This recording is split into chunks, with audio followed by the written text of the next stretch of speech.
오늘 본문 말씀은요, 베드로 사도가 지난주 우리가 살펴보았던 레위기 11장 45절을 인용한 말씀이 되겠습니다.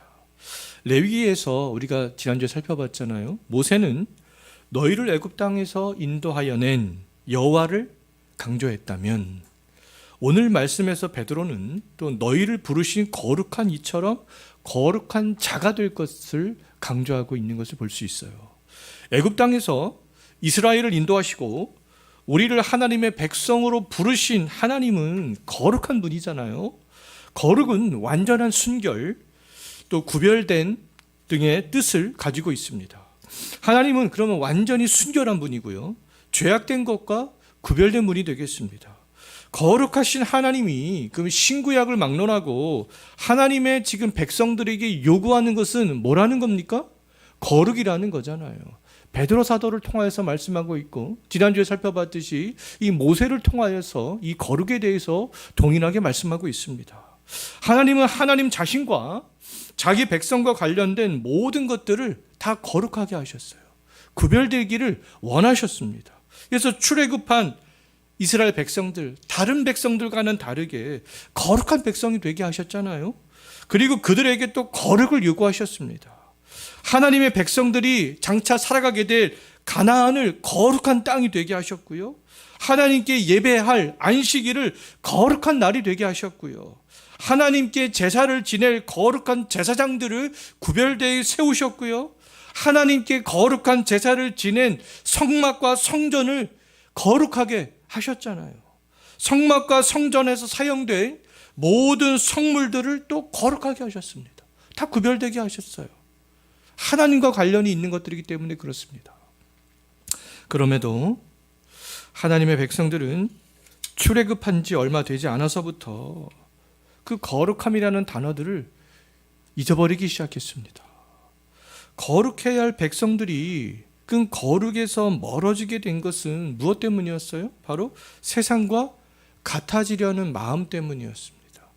처음에는 출애굽할 때만 해도 이 거룩에 대한 생각이 꽉 사로잡혀 있었는데, 세상에 막상 나가보니 거룩에 대한 마음은 점점 희미해지고 세상을 향하는 마음이 점점 커지게 되었던 거죠. 하나님처럼 거룩해지려는 그런 욕구보다 세상 사람들처럼 더 잘 먹고 잘 살고 싶은 욕구, 번영하고 싶은 욕구, 그런 욕구가 더 커졌기 때문에 그렇습니다. 하나님의 방식으로 예배하기를 원하는 욕구보다 자기의 방식과 자기의 편의대로 예배를 드리고 싶은 욕구가 더 커졌기 때문에 그랬던 거죠. 출애굽하여서 광야길을 걷던 이스라엘은 애굽의 삶을 동경하면서 불만과 불평을 일삼았잖아요. 가나안에 정착한 이후에는 바알과 아세라를 섬기는 가나안 사람들을 바라보면서 가나안 문화에 동화되어져 나갔습니다.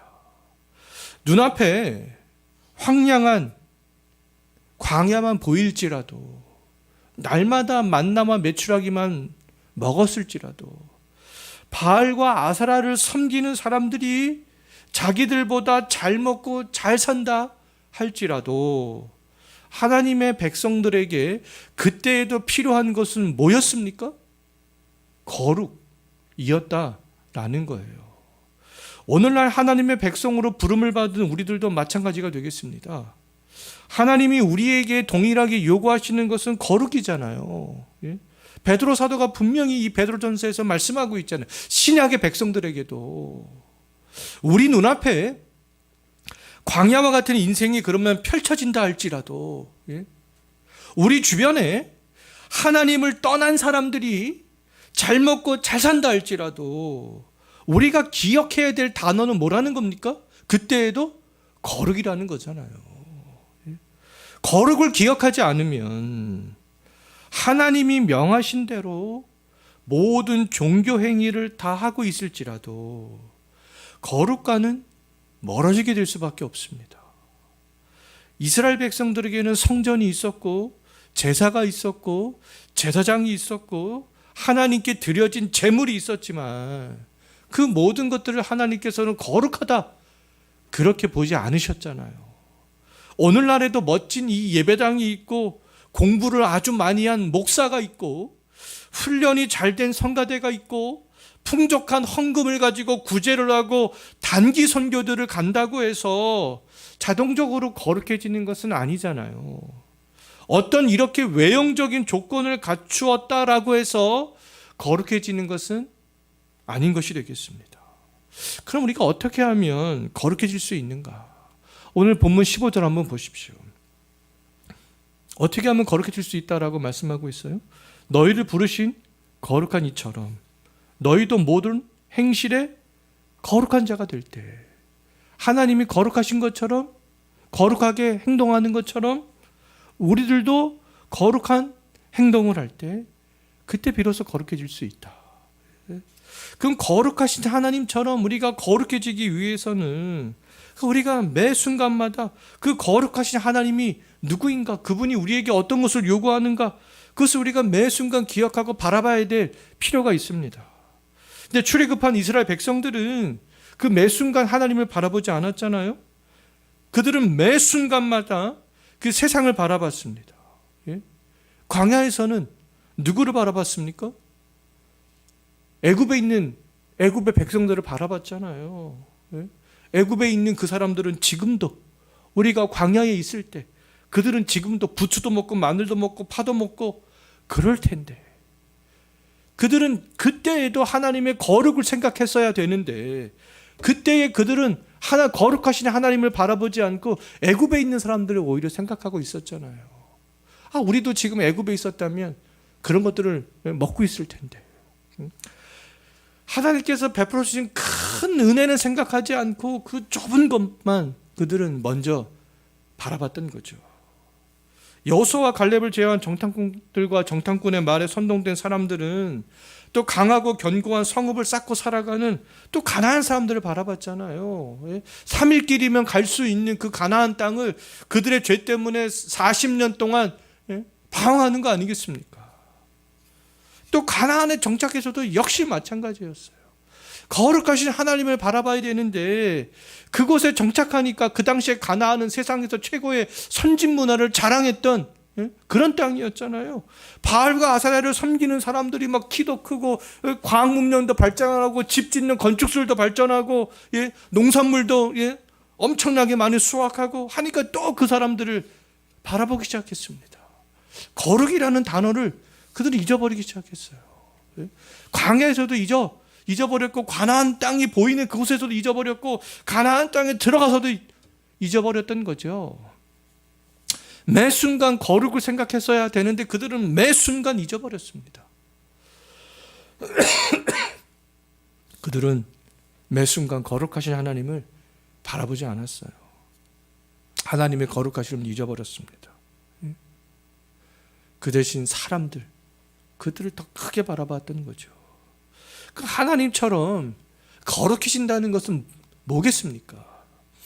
하나님처럼 거룩해지기 위해서는 죄와 악에서 멀어지는 거잖아요.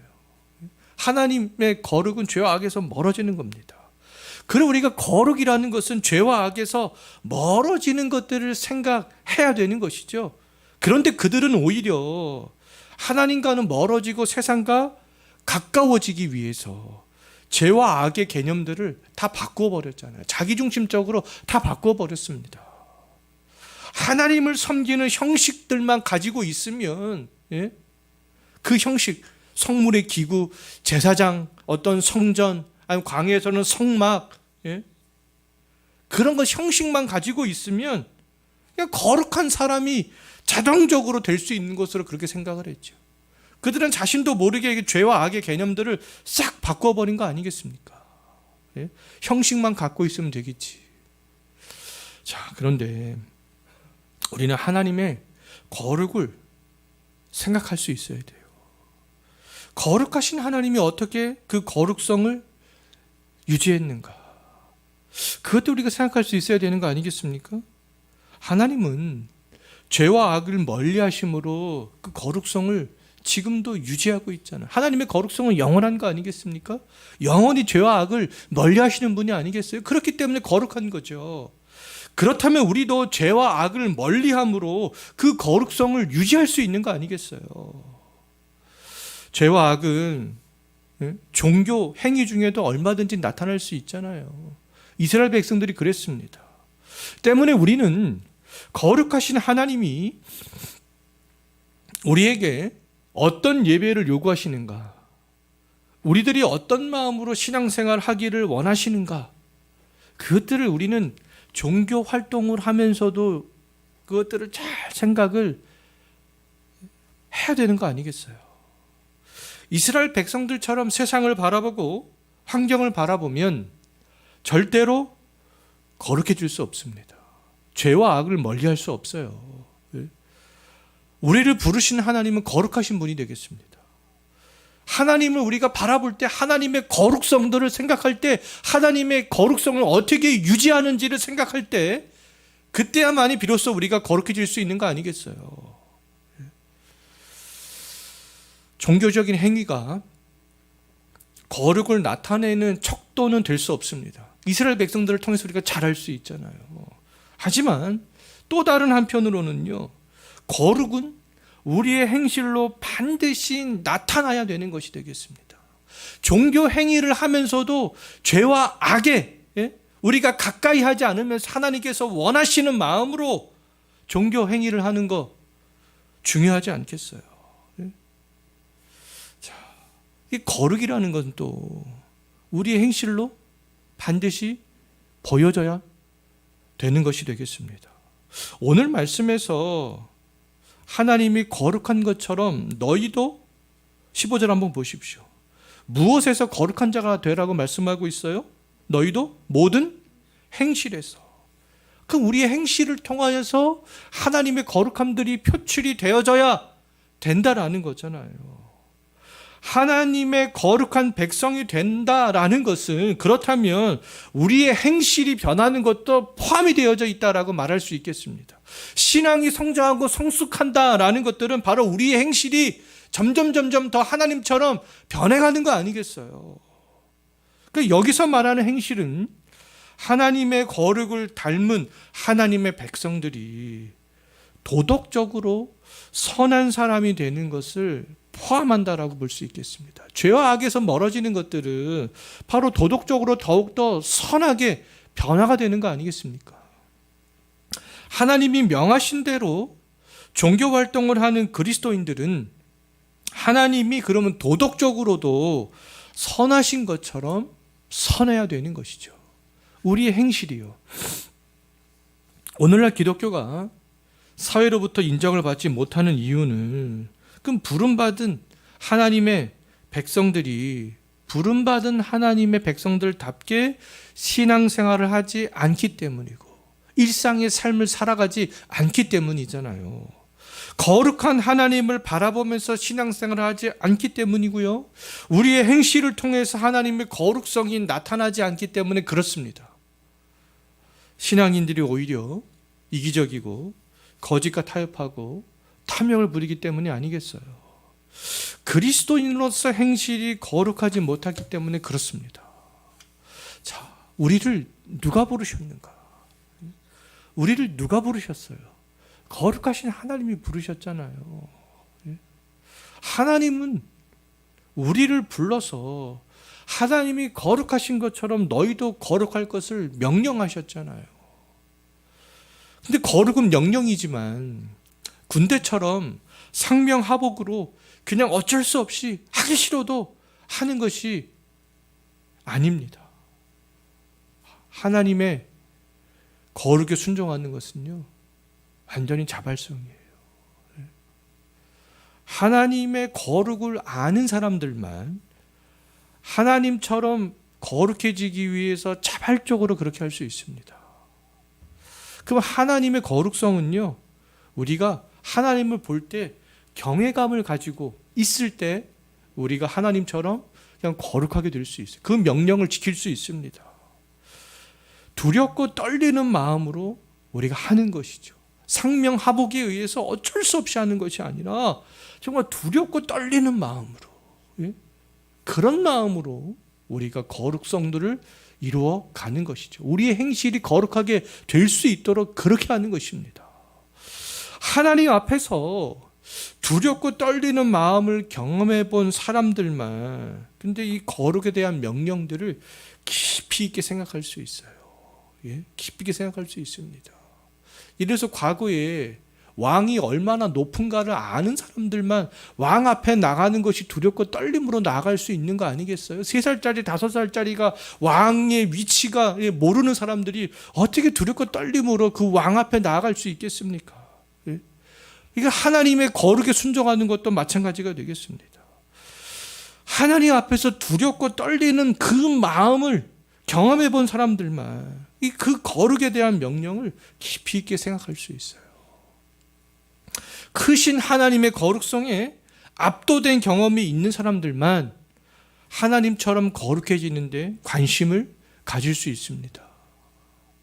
레위기에서 하나님의 거룩을 말한 모세는 떨기나무 아래서 거룩하신 하나님께 압도된 경험이 있잖아요.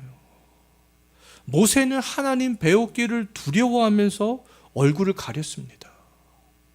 베드로전서에서 하나님의 거룩을 지금 말씀하고 있는 이 베드로도 예수님께 부름을 받을 때 하나님의 거룩에 압도된 적이 있습니다. 누가복음 5장 8절 말씀을 보게 되면 베드로는 예수 그리스도의 무릎 아래 엎드려서 주여 나를 떠나소서 나는 죄인으로서이다. 그런 고백을 했잖아요. 그 하나님이신 예수님의 그런 거룩성에 압도되었기 때문에 나는 죄인입니다. 이런 고백을 할 수 있었던 것이 아니겠어요? 우리들도 역시 마찬가지가 되겠습니다. 하나님의 거룩성에 압도된 경험이 있는 사람들만 하나님이 거룩하신 것처럼 우리의 행실이 거룩해지는데 관심을 가질 수 있게 되는 것이죠. R.C. 스프로울의 하나님의 거룩하심이라는 책을 보면요, 20세기 초 독일의 루돌프 오토라는 학자가 사람들이 하나님의 거룩성을 경험할 때의 행동에 대해서 조사한 내용들이 있습니다. 사람들이 하나님의 거룩성을 경험하게 되면 말로 표현할 수 없는 무언가를 다 경험하게 된다. 이렇게 이야기를 했어요. 전율, 어떤 설렘, 흥분, 어느 정도 이런 것들이 지속되는데 이러한 감정은 영혼 깊은 곳에서 솟구쳐 올라와서 흥분이나 취한 듯한 상태, 도취감, 황홀감 또는 두렵고 떨림 등 이런 다양한 경험을 동반한다. 이렇게 얘기를 했습니다. 떨기나무 아래서의 모세, 예수님 무릎 아래 엎드렸던 베드로, 다 이런 것들을 동반한 거 아니겠어요? 루돌프 오토는 이것을 다시 뭐라고 한마디로 했냐면 두려움이다. 하나님을 만난 두려움이다. 이렇게 이야기를 했습니다. 하나님의 거룩함을 경험하게 되면 하나님 앞에 선 사람들은 다 두려운 감정을 갖게 된다라는 거예요. 두려운 감정은 떨기나무 아래 모세도 베드로도 다 경험했습니다. 예수님을 참된 하나님으로 고백하는 사람들도 이런 경험들이 다 있잖아요. 하나님 앞에서 두려운 감정을 갖게 되는 이유는 창조주 앞에서 자신의 보잘것없는 피조물됨을 발견하기 때문에 그렇습니다. 하나님의 이런 거룩성을 경험하게 되면 나는 아무것도 아닌 피조물이고 유한한 존재라는 것을 의식하게 되고 하나님 앞에선 죄인이라는 것들을 발견하게 되는 것이죠. 자, 지금 우리에게 필요한 것, 지금 우리 교회에 필요한 것, 지금 한국 교회에 필요한 것은 뭐겠습니까? 이런 하나님의 거룩성을 경험하는 거잖아요. 하나님 앞에서 우리가 압도가 되어지는 그런 것들을 경험하는 거 아니겠어요? 과거에 경험했던 하나님의 거룩성을 기억하는 거 아니겠습니까? 지금 베드로 사도가 신약시대의 성도들에게 지금 그것들을 기억시키고 있잖아요. 그것들을 기억하는 것이죠. 하나님의 이 거룩성에 압도될 때 우리는 형식적인 종교생활이 아닌 마음을 다한 신앙생활을 그때야 비로소 다시 할 수 있게 되는 것이 아니겠어요? 하나님의 거룩성들을 우리가 기억할 때 우리의 행실이 하나님처럼 거룩해질 수 있게 되는 것이 아니겠습니까? 정말 우리 이 시간에 오늘 이 말씀을 기억하면서 우리 한번 기도했으면 좋겠습니다. 모세가 떨기나무 아래서 거룩하신 하나님을 경험하고 베드로가 게네사렛 호숫가에서 예수 그리스도의 그 거룩성을 경험했듯이 지금 우리가 있는 이 예배당이 하나님의 거룩성을 경험하는 장소가 되도록 기도했으면 좋겠어요. 이 예배당에 출입하는 우리 모든 성도들이 그 하나님의 거룩성에 압도가 되어지는 그런 경험들을 할 수 있도록 그것을 위해서 기도하시고, 하나님의 거룩성을 경험한 또 모든 성도들은 세상을 바라보지 않고 언제나 어느 상황에서나 하나님만 바라보며 거룩한 삶을 살아가도록, 우리의 거룩성이 또 우리의 행실을 통해서 표출이 되어질 수 있도록 우리가 그것을 위해서 다 함께 우리가 이 시간에 기도했으면 좋겠습니다.